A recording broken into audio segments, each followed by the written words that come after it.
This is Lightman to give you an update on the candy cane factory light test. I have created a model, a scale model if you will, of the receiver box in the factory mounted on a pole. The pole is actually to scale, it's 63 inches tall. At the bottom, the receiver box is made out of coroplast that would hold the red button that fires off the entire system.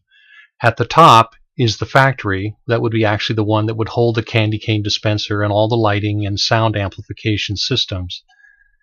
The window up in the factory will be made out of coroplast. As you can see, it's translucent, and I have two GECE bulbs sitting up inside there.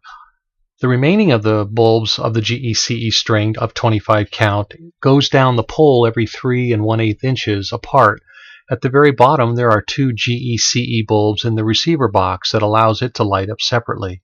I can address and program each individual bulb to any color or any intensity that I see fit. Now, these lighting cues don't make any sense unless you hear the soundtrack, so I'll walk you through it in lieu of that soundtrack. Once we get to the bottom here, we can start the routine when that receiver box goes dark.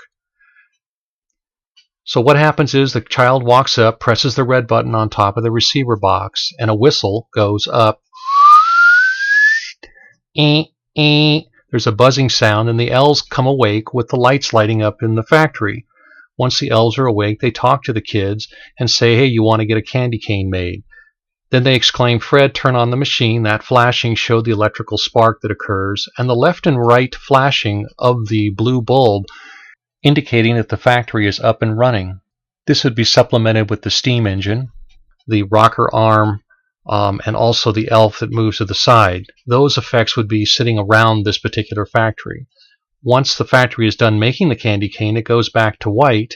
The elves talk again, and then the elevator tray drops, matching those green bulbs down exactly synchronized so that the tray will reach the bottom when that green bulb reaches the bottom. It then dumps the candy cane into the receiver box, indicated by a red and green flash. Then it turns a nice yellow glow so the kid can reach in and take the candy cane out. And that's the entire sequence. Obviously it's in a loop here and it'll just keep repeating. So what I've done is demonstrated that the lighting system will work with a GECE system, an SX processor, and a propeller chip. End of test.